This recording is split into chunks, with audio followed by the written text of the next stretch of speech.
दशहरा पालने की रामचंद्रेर कोनो आपत्ति ছিল? रावण की मृत्यु हुई तो कहते हैं कि राम चांद थे क्योंकि उनको पता था महादेव ने अपना परम भक्त खोया। महादेव की आंखों में अश्रु थे कि उसके कर्म की वजह से वो गया, लेकिन था तो मेरा परम भक्त। There was a kind of a sadness क्योंकि इतना बड़ा ज्ञानी की डेथ हुई प्लस ब्राह्मण हत्या हुई थी। जब उनका अंतिम संस्कार भी विभीषण ने किया तो उनके लिए प्रार्थना श्री राम ने की। तो ऐसे माहौल से वो वापस गए तो हो ही नहीं सकता कि श्री राम उसको सेलिब्रेट करेंगे। বাল্মীকি রামায়ণে রাবণের মৃত্যুর পর না রামচন্দ্র এত চরম সম্মান প্রদর্শন করেছেন, না শিব ঠাকুর তার ভক্তকে নিয়ে কোনো রকম বক্তব্য রেখেছেন।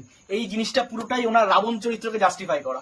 1948 was the first time he did Dasera, and first time Ravan का दहन हुआ. That was after partition, done by the party that was ruling the country. They decided कि ऐसा होना चाहिए. इससे पहले कहीं नहीं, हमारे कहीं स्क्रिप्चर्स में ऐसा नहीं था. আগে না, উনি ইতিহাসটাও ঠিক করে পড়েননি।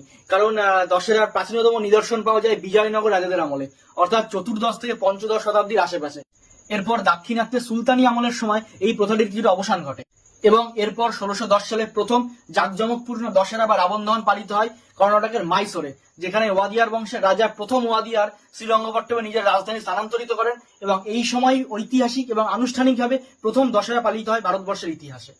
যদিও বা কলকাতার দুর্গাপুজো এই দশেরা বা নবরাত্রির সংস্কৃতি থেকে একটু আলাদা, সেখানে দাঁড়িয়েও 1820 থেকে 1830-এর মধ্যে বিভিন্ন ধনী সম্প্রদায় এবং বাঙালি বণিক গোষ্ঠী এই দশেরাকে বাংলার দুর্গাপুজোর মধ্যে ইনক্লুড করতে থাকে। এই দশেরার ইতিহাস এবং উদাহরণ সবই স্বাধীনতা এবং কংগ্রেস সৃষ্টির অনেক আগে থেকে, তাই দশেরা কংগ্রেসের সৃষ্ট কোনো উৎসব না, এটি ভারতবর্ষের অনেক প্রাচীন সংস্কৃতি।